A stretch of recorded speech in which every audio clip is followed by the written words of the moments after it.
आप सब ज्ञात होगा कि हम लोगों ने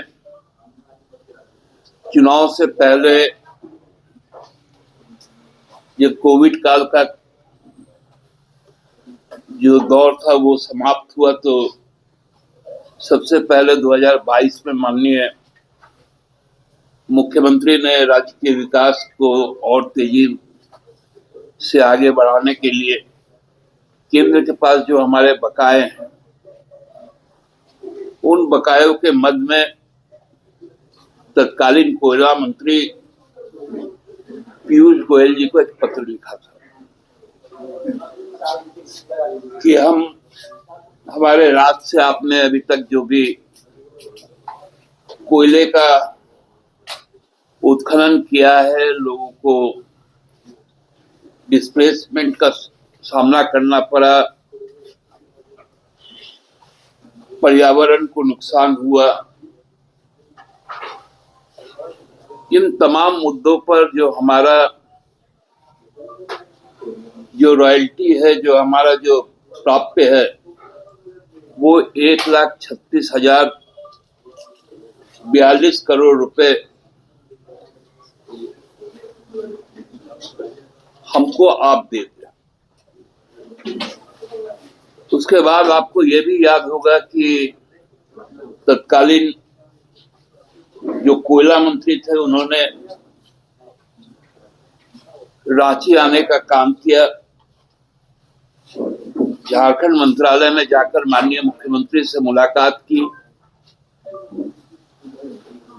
और उन्होंने ये भी कहा सार्वजनिक तौर पर कि झारखंड का जो बकाया है वो जल्द से जल्द हम पूरा कर देंगे। लेकिन जैसा विश्वसनीयता का संकट भाजपा को है, वही केंद्रीय मंत्रियों का भी।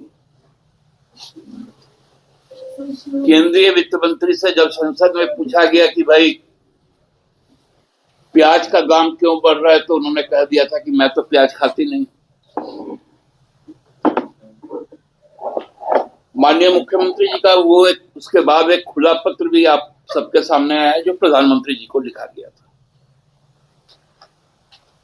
उसके बाद चालू सत्र में हमारे प्रिय साथी हैं जो कांग्रेस के थे और अभी तो आधिकारिक तौर पर वो निर्दलीय हैं, श्री राजेश रंजन जी, वो भी झारखंड चुनाव में आए थे और जब इस बात को उन्होंने समझा कि जो जायज पैसा है झारखंड का, झारखंड के लोगों का, वो केंद्र सरकार को देना चाहिए, तो उन्होंने एक सवाल डाला मिनिस्ट्री ऑफ फाइनेंस को कि भाई कोल का जो बकाया 1,40,000 करोड़ रुपए के लगभग आपके पास है, वो आप उनको कब लौटाएंगे और लौटाने का स्कीम क्या। तो जो minister of state for finance Shri Pankaj Chaudhary ji, उन्होंने जो लोकसभा में ये जवाब दिया, इसमें कहीं पर भी कोल इंडस्ट्रीज के बारे में उल्लेख ही नहीं। चालाकी देखिए पंकज चौधरी जी का, बड़ा तेज बनते हैं ये लोग। इन्होंने 21, 22, 23 और 23-24 राज्य सरकार का जो जीएसटी का पैसा है उसमें कितना मिला, जो सेंट्रल स्पॉन्सर्ड स्कीम्स है उसमें कितना मिला, फिनांस कमीशन का ट्रांसफर जो हुआ है वो कितना मिला, और स्पेशल असिस्टेंस का जिसमें कैपिटल एक्सपेंडिचर भी, उसका उन्होंने डेटा दिया और कहा कि कोई पैसा लंबित नहीं। अब नाटक करना बंद करो केंद्र सरकार। कोयला हमारा, जमीन हमारा, राज्य सरकार ने पहले भी निर्णय लिया था और आज तो आदेश जारी कर दिया भू राजस्व विभाग के द्वारा कि 15 दिन के अंदर कोल इंडिया जवाब दे, बैठ के स्थिति को स्पष्ट करे। ये आदेश है भू राजस्व विभाग का।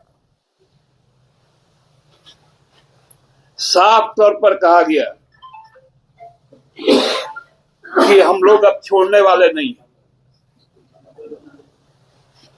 आपको हमने चुनाव में भी आपका औकात बताया और हमको मजबूर मत कीजिएगा। राजमहल से लेकर राजहरा तक एक भी कोयला का खदान नहीं चलेगा, एक ठेला भी कोयला बाहर नहीं जाएगा।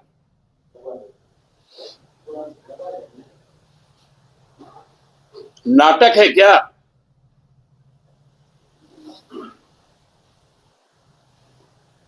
कहां है यहां से चुने गए लोकसभा और राज्यसभा के सदस्य जो भाजपा के हैं?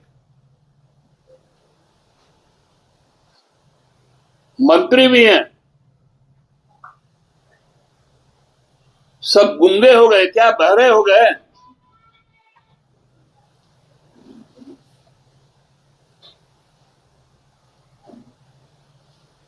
पूरा का पूरा विस्थापन का ध्वंस हम झेले।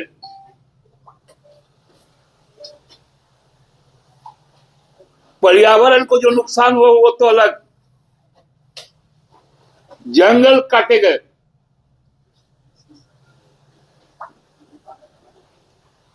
कई एलर्जिक डिजीजेज हुई जिसमें टीबी और मलेरिया महत्वपूर्ण है।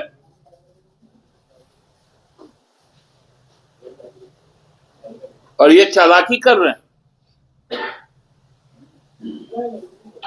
हम लोगों ने तो कह दिया है कि भाई किस मद में आपका कितना पैसा बाकी।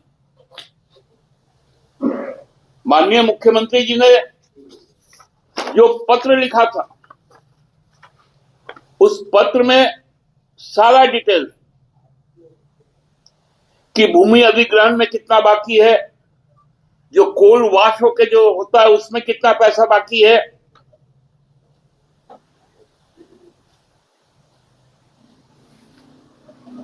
जो सूद हमको मिलना है उसमें कितना। नहीं, देखिए, जब हाईकोर्ट का निर्णय है तो उस पर कोई सीधा टिप्पणी नहीं, लेकिन उन्होंने भी इस बात को कहा है कि भाई यदि किसी को कोई आपत्ति है तो राज्य सरकार उसकी जांच करवा दे। लेकिन जो डॉक्यूमेंट वेरिफिकेशन का काम हो रहा है वो अंतिम रिजल्ट नहीं होता है। और इसमें वेरिफिकेशन के बाद भी कुछ जो लंबित वैकेंसीज हैं उसको भी फिर से उसका भी मेरिट लिस्ट निकलेगा। इसलिए जो भी छात्र आंदोलनरत है, जो युवा है, उनसे मेरा बहुत विनम्र आग्रह है कि धैर्य न खोए। 14 का परीक्षा है, 24 आ गया, बीत रहा है 24। बीच में लंबा 5 साल रघुवर जी का था, जो एक जेपीएससी नहीं करवा पाया वो जेएसएससी भी नहीं करवा पाया। हम लोगों ने प्रयास किया। दादा एक सवाल और, आज लोकसभा में one nation one election bill आया है। देखिए, लोकसभा में जो one nation one election bill आया, मैंने पहले भी कहा था, हमको लगता है कि पिछले ही हफ्ते आप लोगों से बात करते हुए कहा था कि यह संपूर्ण असंवैधानिक एक काला कानून लाया जा रहा है, जिसमें संविधान की जो शर्तें हैं उनका कहीं पालन नहीं किया, धज्जियां उड़ाई गई। जो दोनों सदन की 2/3 की बहुमत की जरूरी है उसको भी हटाया गया। जो 3/4 राज्यों का रेफरेंडम है उसको भी हटाया गया। और जब विरोध हुआ इसका तो फिर अब संयुक्त संसदीय समिति अब इस पर विचार करेगी। हमको लगता है कि देश को भ्रम में डालने के लिए केवल बिल को लाया गया। भारतीय जनता पार्टी का एक बहुत अच्छा तरीका है कि अखबार, टीवी, अन्य जितने भी जनसंवाद माध्यम है, उसका शीर्षक वही बने। तो इसीलिए इसको इंट्रोड्यूस किया गया। क्या हुआ, महिला सशक्तिकरण का जो संकल्प लेके उनका रिजर्वेशन का बात आया था, पहले तो उसको 29 तक टाला गया, अब देखिएगा उसको भी 34 तक ले जाएगा, ये 34 को 44 तक ले जाएगा। कि केवल और केवल बुनियादी चीजों से, रोजगार पे कोई बातें नहीं होंगी सरकार की, आजादी पर बातें नहीं होंगी, पूंजीपतियों पर बातें नहीं होंगी। इस तरह का डेली एक रेगुलर प्रैक्टिस है कि केवल और केवल भ्रम में रखो, लोगों की बात को भूल जाओ।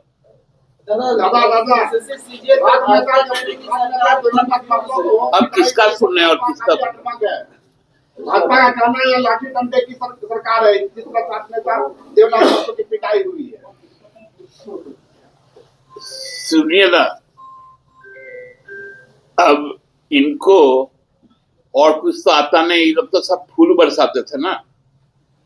जब CNT SPT एक्ट का संशोधन का बात आया तो फ्लावर गन से ऐसा शूट किए कि हमारे सैकों में खूंटी जिला का एक शहादत हो गया। बकोरिया भूल गए, तपकड़ा भूल गए। ये फूल बरसाने वाली सरकार थी क्या भाजपा की? उनका कहना है कि देवेंद्र महतो की गिरफ्तारी तो हो सकती थी, पिटाई क्यों? अच्छा, उस श्रृंखलता का क्या गवाही है? उन्होंने कभी लाठियां नहीं चलाई, इसलिए ये चीजें जो पुलिस की बातें हैं, पुलिस से। वो बीजेपी कह रही कि सरकार कंफ्यूज है, कोर्ट जहां CID जांच के आदेश भी दिए गए थे, वहीं PCC आयोग की ओर से प्रेस कॉन्फ्रेंस करके कहा गया कि गलत तरीके से एग्जाम नहीं हुआ, फेयर तरीके से हुआ है। तो कॉन्ट्राडिक्टरी है दोनों। देखिए ना, ये मामले को इतना ज्यादा हौच-पौच किया गया, कुछ भ्रमित छात्रों के द्वारा, कुछ भ्रमित मीडिया के द्वारा, कि सब कुछ गड़बड़ हो गया। अब हाईकोर्ट का भी जब आ गया है, हम लोग को इंतजार करना चाहिए, शायद 22 जनवरी को अगली सुनवाई। तो उस बीच में उन्होंने कुछ निर्देश दिए हैं मुकदमा वगैरह दर्ज करने का। तो जब कानूनन उन चीजों का पालन होगा तो सब चीजें सामने आ जाएंगी।